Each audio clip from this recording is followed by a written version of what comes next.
আজ বারাসাত পড়াতে গিয়ে আমার সাথে এমন ঘটনা ঘটবে স্বপ্নেও ভাবিনি। প্রতি রবিবারের মতো আজও রেডি হয়ে রীতিমতো পড়াতে বের হয়েছি।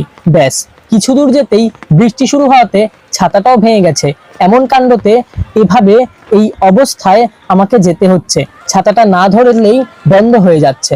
কোনো ক্রমে গুমা স্টেশনে পৌঁছালাম। ট্রেনে উঠে বাইরের দৃশ্য দেখতে দেখতে বারাসাত পৌঁছাই। তারপর টোটোতে উঠে বসলাম। এখানেও একা বলে যাচ্ছিল না টোটো কাকু। কতক্ষণ বসে থাকার পর অবশেষে যাত্রা শুরু করলাম।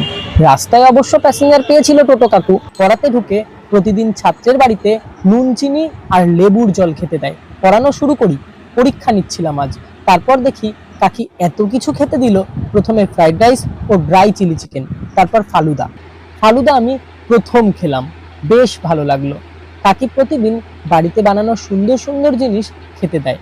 আমি যেহেতু বাইরের খাবার কম খাই তাই জন্যই। এরপর পড়িয়ে বাইরে বেরিয়ে দেখি কি অবাক কাণ্ড, ভয়ানক বৃষ্টি হচ্ছে। এমন বৃষ্টি আমি কখনো দেখিনি। প্রায় ঝমঝমিয়ে বৃষ্টি হচ্ছে অনেকক্ষণ ধরে। আজকে সারাদিনই বৃষ্টি হয়েছে।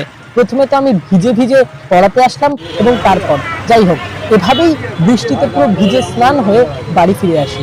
জানি না পরের দিন আমার কি দশা হবে।